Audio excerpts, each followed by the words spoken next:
Hey up lads and lasses, Damphyre here, and today we are answering that question, what is Mechwarrior 5 Clans? Well, it's almost a really good game. The gameplay is actually pretty much on point for what you would come to expect from Piranha Games and Mechwarrior.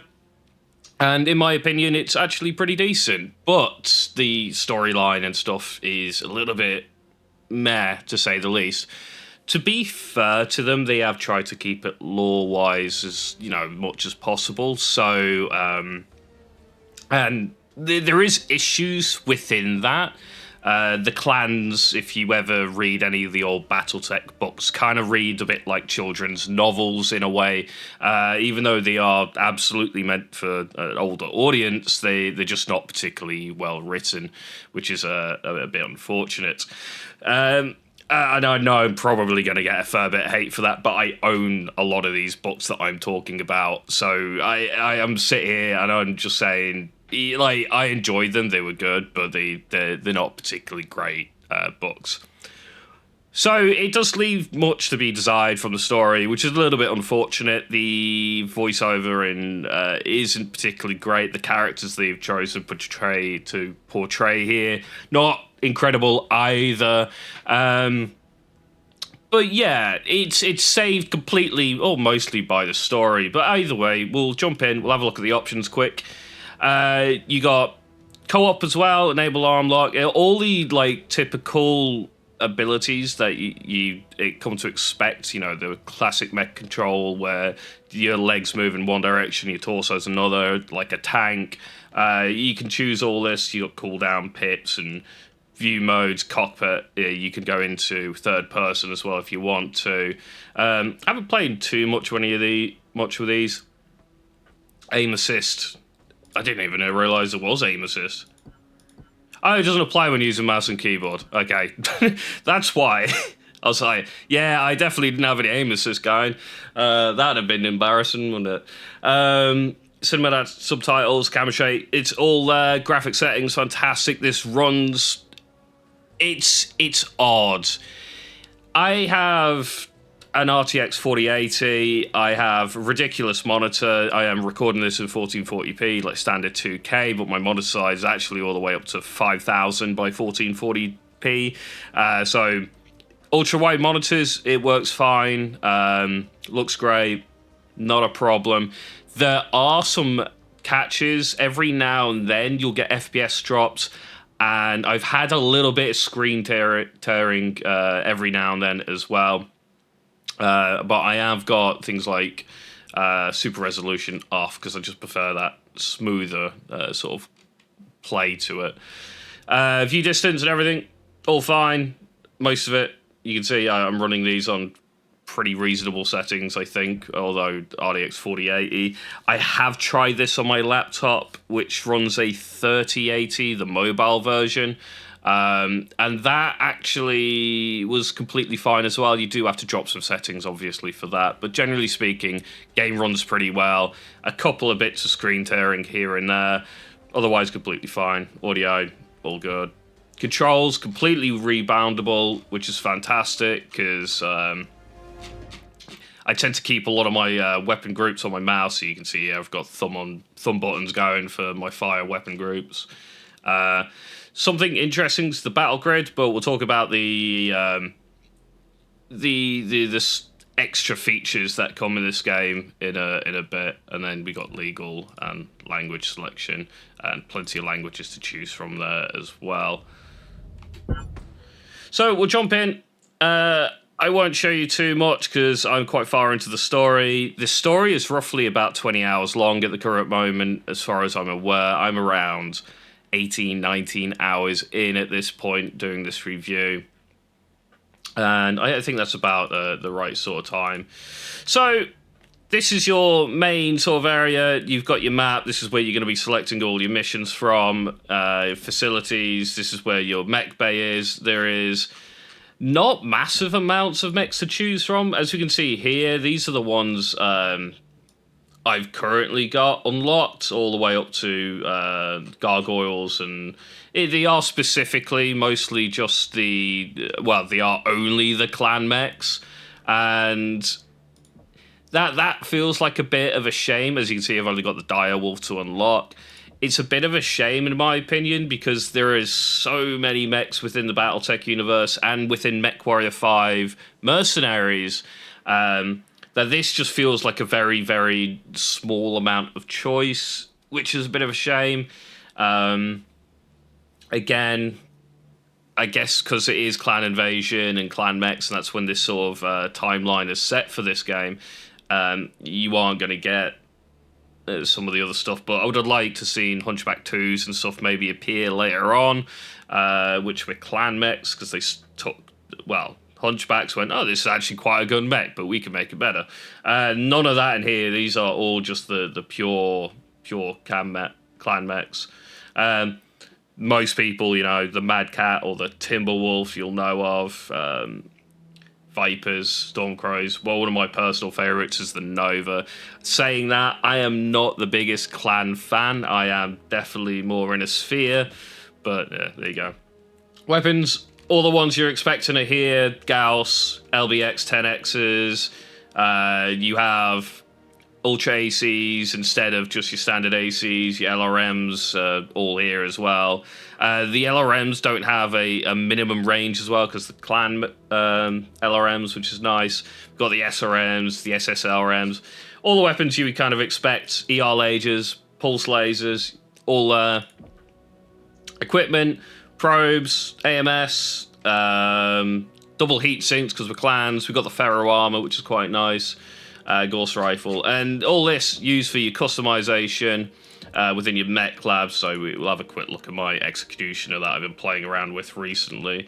And you got the whole Omnipod set up here, so you can see we can switch between the Omnipods. You can specifically like pick different Omnipods that you want. For example, I've got the EXED right arm going, but the head's prime, because I just wanted like some crazy laser boat. So you can see I've just slapped on as many medium pulseless as I can with a couple of ER smalls, just to see how much absolute disgusting amount of alpha I can get off this thing, and see if I can just core an enemy out in one shot or one go. It is somewhat limited, same as Mechwarrior 5 Mercenaries. If you've played Mechwarrior Online, that is like the full Mechwarrior Mechbay experience, in my opinion, and it should have been within Mechwarrior 5 Mercenaries. It wasn't. There was a mod for it, though. It's not in here either. You know, I can't do anything with the armor. I can't reduce armor or increase armor anywhere, bar like physically attaching actual ferro armor, which gives you, you know, some level of armor there. You can see the front armor. So yeah, the mech lab is absolutely, in my opinion, lacking. And, you know, Piranha Games made Mechwarrior Online. Why haven't they just given us the mech lab from that? It was like bang on what anybody wanted. It was fully customizable. In here, you are completely limited. Slots, I can understand being limited to slots. You know, I can only put a one slot laser in these one slots. I am completely fine with. But let me reduce armor or increase armor so I can try and get large pulse lasers on here and take a hit on survivability and that kind of stuff instead. But yeah, the same issue was in Mechwarrior 5. So that is your mech lab. Again, lots to play around with and do. Science lab here. This is where you can research upgrades. So we can see we've got pulse laser cooldowns increases here. It's going to give me a 15% pulse rate cooldown. This carries across all your mechs, including your entire squad. Plenty of other upgrades to be had as well. I think they only go up to 3, so you only get a 15%, because I completed some 3s now, like heat capacity, and they haven't appeared again. So there is plenty of upgrades to go there. As you get mech experience, that's what you'll use to unlock the other Omnipods for that mech class. I can actually show you that quick here. What have I probably not unlocked because I've barely used it?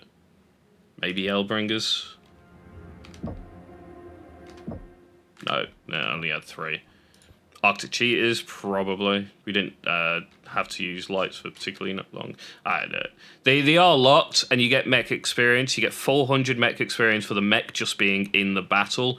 Every single, every time you come out of battle. So you do get mech experience, and then that'll allow you to unlock your set, and it's a full set of the Omnipods. So yeah.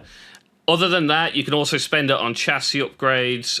For example, on my Timberwolf, I've played a lot with Timberwolves. I don't know why I keep calling them Timberwolves. I used to call them Mad Cats because that's what the ISS designation was for them, because they look like catapults, but they were mad because they had the laser arms. Basically. Anyway, so yeah, you can upgrade them. There are achievements for doing like max upgrades, I think, on some mechs. I have no idea. There probably is. It's an Xbox game. It does feel somewhat console-y, I will admit, but so did Mechwarrior 5 Mercenaries as well. There are milestones you can get here as well, where you can sort of max out your mechs and you get bonus experience. I should probably try and complete that Timberwolf one. I only need one more light mech kill. Yeah, that's the marketplace. Over to the barracks. You have your Mechwarriors here. This is something I also don't agree particularly well with. Like, I like that you have all these abilities that you can upgrade and stuff like that. However, I don't like how the characters are specifically locked into a specific type of weapons. This guy's locked into energy and missile range. He's not technically locked, but to get the most out of him, you're best running in with energy and range. As an example, you can also select affinities, and you get bonuses, which will increase all these bonuses, all these skill bonuses, with specific mechs or with entire assault mechs, as I've got going here. I need to play around with this guy a bit more. But yeah, energy range, missile range, lock-on time. If we look at Jaden, which is the main character and who you play as, we've got energy range, missile cooldown, and ballistic cooldown. This gives you the ability to kind of play what you want a little bit. But if we look at, like, over at Ezra, energy cooldown, energy range, and ballistic cooldown, it kind of puts you into positions like, okay, you kind of need specific mechs. There was a guy that you have a little bit earlier on who had, like, ECM. There's only, like, 3 mechs, I think, with ECM bonuses on it. Most of those being light, so you kind of get shafted a little bit. But yeah, this is somewhere I think they could have allowed a bit more customization. Fine, we're being forced into playing Jaden, the main character. That's completely fine, but let me specifically choose which of these 3 skills I want. Maybe I want energy range, energy cooldown, and heat cooldown, heat management, or something of that nature, and then go into specifically energy or laser builds, which is what I quite like doing. So yeah, there is some caveats with this being the linear progression that it is. And I understand that they want to try and create this idea that the Mechwarriors are an important factor to the Mechwarrior stories. But at the same time, this is limited the customization that I would have liked to have seen. But it's, you know, something that can be possibly improved later on. Archives, and you got achievements and stuff like that, completely fine. So we'll jump into a mission quick, just to show it off. I'll skip all the cutscenes and what have you, so you don't get any spoilers. We are running quite a heavy setup here. We got a Gargoyle, 2 Executioners. We got my crazy laser build, a standard Executioner. I say standard, but I think this guy's running like, I think I put 4 PPCs on him because I could. We've got a Timberwolf and a Warhawk. So yeah, a bit of a later mission just to give you, show you sort of what goes on a little bit. Shouldn't be too much in the way of spoilers. I'll just be showing you can shoot stuff, more or less, as you should expect with a Mechwarrior game. There is a farming district, a couple of clicks ahead. We are seeing heat signatures So you got standard control layout, which is what I currently run, so that lets me play a bit more like a tank. What I'd recommend. I also want to send out a message. Oh, can I just like shoot everything? It's not a problem. Pretty much. Nice. So I haven't actually played with this new setup here with the executioner. It's quite nice. It's got masks, so we can speed on movement speed up and try and get to places. As you expect with these kind of mech games, there's a lot of walking. Just everywhere. So I'd recommend, if you are running maybe some of the bigger mechs, to make sure they've got masks. A great reason not to it will help you a little bit. I'll probably cut through some of this until I get to a bit of combat and show a bit of that off. So we got some combat now, and well, as you can see, lots of lasers works quite well, but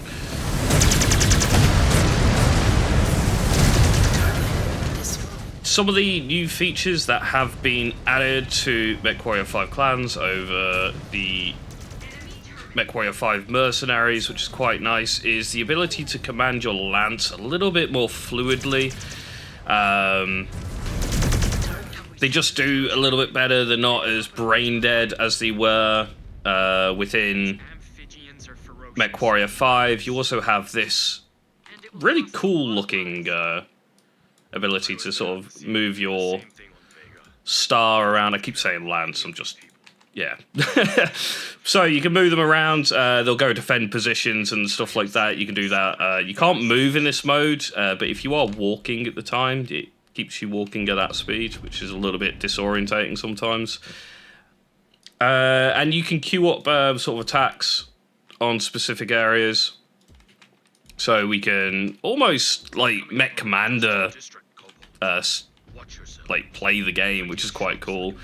You have a scanning mode. There's a bit too much bloody scanning in this game, I'm not gonna lie. Like, every bloody mission has like, oh, go scan this rubbish and scan this rubbish, and yeah. The gameplay generally though, pretty good. I mean, that was a terrible shot from me. I should really edit my weapon groups a bit more than I currently have, to be fair, but that'd be fine. I got like the small lasers at the same time that I'm shooting my pulses on my left arm. Or all my pulses. Stop until all of Central Bay, her worthless inhabitants, and the Amphibian Raiders are under our heat. So we got the ability to queue up now, so we can start queuing up enemies like so. Within this mode, you can also order all, so we have order all on the function buttons. So we got Q target, guard me, form me, toggle hold fire, etc. You can even get them to use repair bays. So you remember repair bays were in Mechwarrior Mercenaries as well, but for whatever reason you couldn't ever use the repair bays, except I think like one mission or something, if I remember rightly, had like these repair bays in that you could use. You can also get your allies to use them now, which is quite nice. But yeah, generally speaking, the gameplay is good. The storyline is a bit meh. At full price, I don't think this game is worth it. But the caveat to that is this is available on Xbox Game Pass. So if you have got Xbox Game Pass, I'd probably grab it on there, because it's not even particularly long. I think I'm near the end of the story. I'm only about 20 hours in. I think I'm like 18 point something hours at the moment, so I must be pretty close to the end of the storyline now. From what I remember from the lore and stuff from the books, which is basically what this is following to an extent. So yeah, 40, I don't know what it is it 40, 50 quid for 20 hours of gameplay? Because it hasn't got the massive global map. What are you shooting at? He really doesn't like these boxes, does he? All those boxes.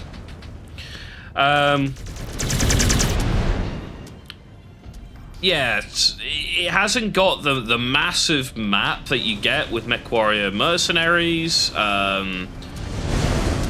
this generally feels kind of like it should have been a campaign like DLC that should have been attached to Mercenaries.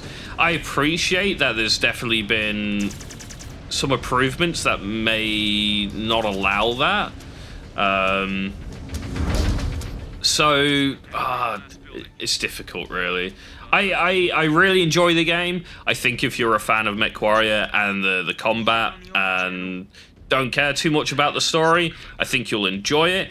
If you're here for a story about clanners, I don't think you get it. I don't like the characters. They don't feel like clanners to me. I think that's my 2 cents on it, to be fair. It's on Xbox Games Pass. Grab it on Xbox Games Pass. It costs you £8 a month or whatever it is. And just get it for the month and play it, and it'll be fine. Then you can get rid of it. Done. I think it's worth it for that. Well, thank you guys for watching. Don't forget to like, comment, and subscribe. And I'll catch you next time.